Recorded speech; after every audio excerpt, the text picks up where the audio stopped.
Hello and welcome back to MONTOBER with the penultimate entry in our evilDead marathon as we are discussing evilDead 2013. A remake so many of us just wrote off and underestimated. Not just a remake, but evilDead without Ash. What is this insanity? There was one time at the theater, I seen a guy, they had some of the free posters put out. He seen one coming out of the movie theater. The guy just grabbed it, was that mad when he realized it.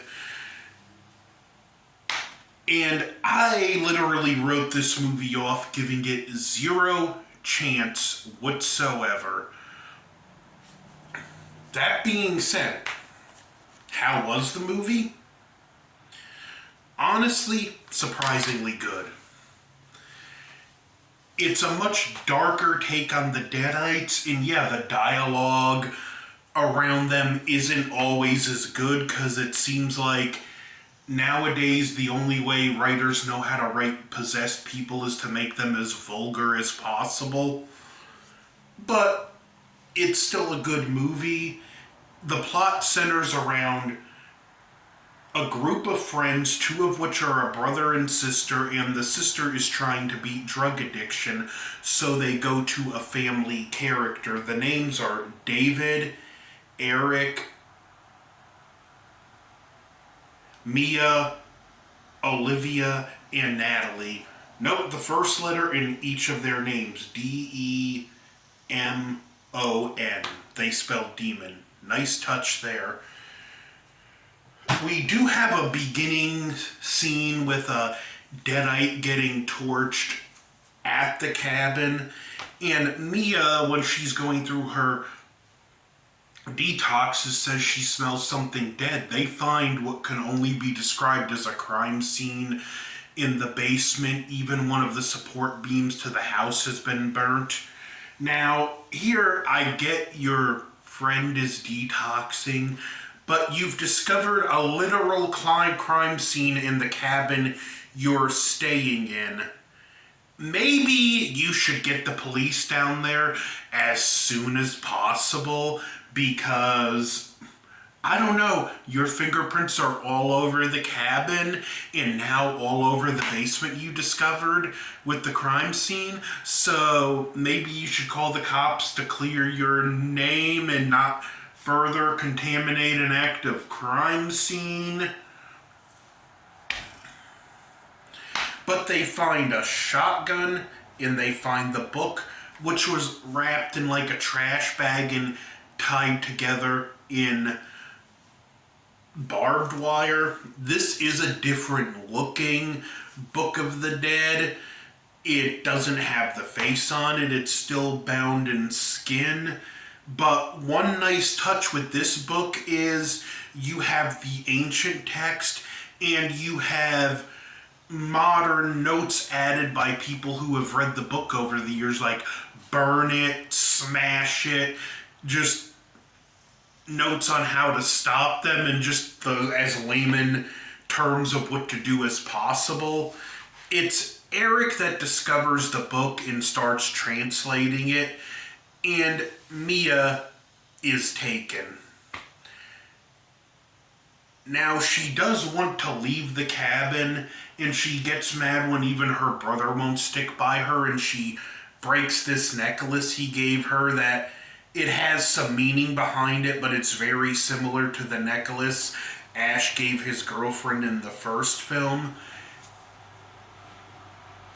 And when she goes to leave, this is when she really gets taken by the entity. And it just goes crazy from here. This film, the theatrical cut, pulled no punches with the gore. And I have the unrated cut, which is even more brutal. Like, she's taking a shower and it's a tankless water heater, and we see this thing pretty much ignite in flames, and she's standing there getting burns. There's a part where one of the character mentioned she has second and third degree burns, and I just clenched my arm at hearing second-degree burns. And Mia eventually snaps. Well, not snaps, the demon takes full hold. And we go through the typical Evil Dead process of the characters getting possessed one by one. Now, Eric, he gets it worse than probably anyone in any Evil Dead movie in this film. He gets stabbed in the face with a needle, he gets his hand wrecked with a crowbar, he gets shot up with a nail gun. I mean, literally everything that happens to everyone as far as physical damage goes, he pretty much gets everything plus 10.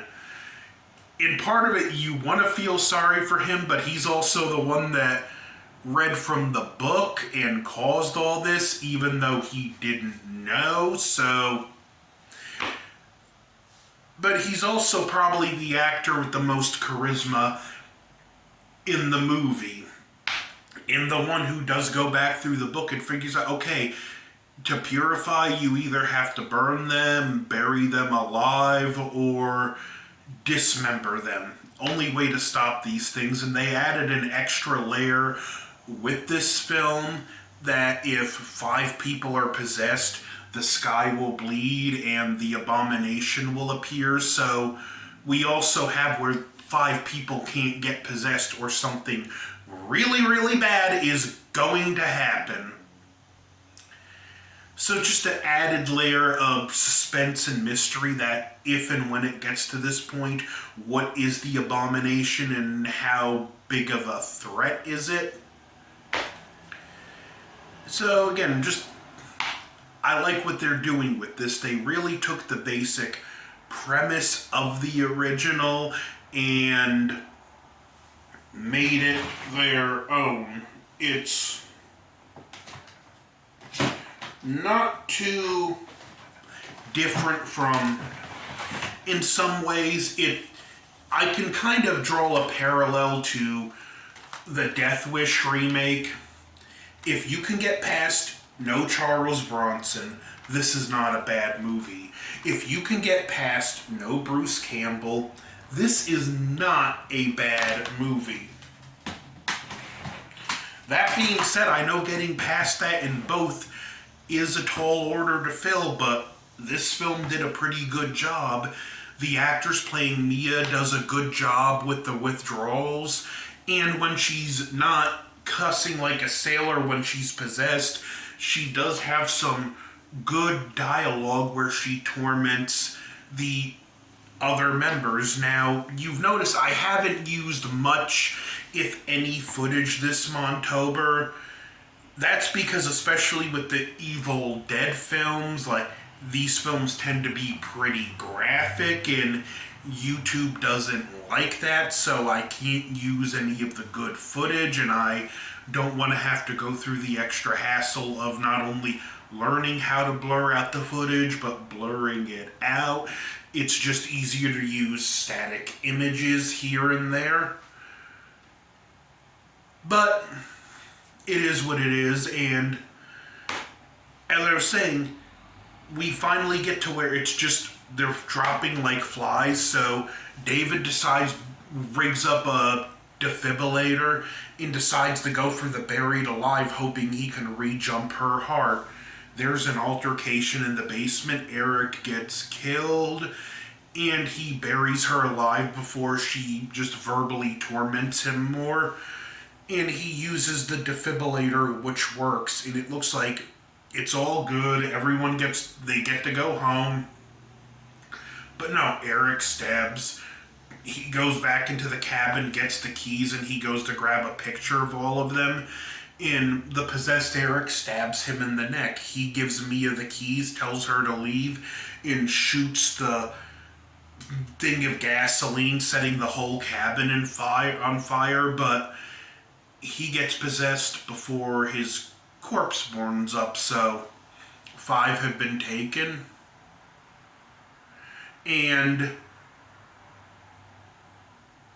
well, the abomination shows up, and Mia, who has been possessed, who's weak from DTs, has to deal with it, and she just has to be very quick on her feet. This thing is super strong. It burns you just by touching you. She gets cornered in the shed, gets the chainsaw, and goes through this kind of passageway and has to get out before she gets killed with a machete. She hides under a vehicle, cuts its legs off with the chainsaw.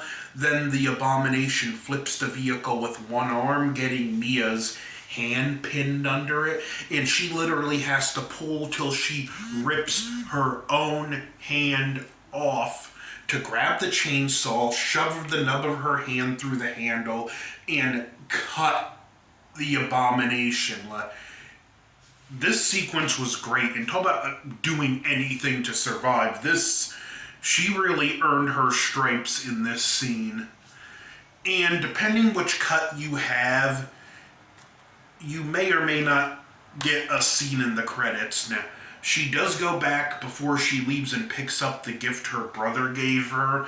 And in the extended cut, we see a scene in the credits where a guy on a truck finds her in the road and puts her in the back of the truck and says, "We're going to get help." And we have a close-up of her face with dramatic music and thinking it's going to reveal she's got the possessed eyes again. But no, it's her normal eyes. And I will, since I brought that up, I will take, this is one negative I'll give the film. The yellowish eye, the yellow eyes that the Deadites have in this are nowhere near as good as just the all-white eyes of the original Deadites. And if you stick it through to the very, very end of the credits, you get a close-up shot of Ash in the dark, and he just says groovy. Which, worth sitting through the whole movie for that 2-second scene alone. And it had people talking. Is this really a remake? Is this in the same universe as the movies? Are her and Ash gonna meet up? Is Ash coming back? Well, we got Ash versus the Evil Dead. We're getting an animated series, so Ash was coming back and Ash is still around. I do highly recommend this movie. Evil Dead is a franchise where there's not a bad film in the franchise, even if I like some more than others. But yeah, that's the Evil Dead remake from 2013. The film so many of us just dismissed on not having Bruce Campbell, but were very pleasantly surprised by when we seen it. So like, share, comment, subscribe. The Evil Dead marathon continues with the final film, Evil Dead Rise. And you know, I'm going to do a ranking video. So over and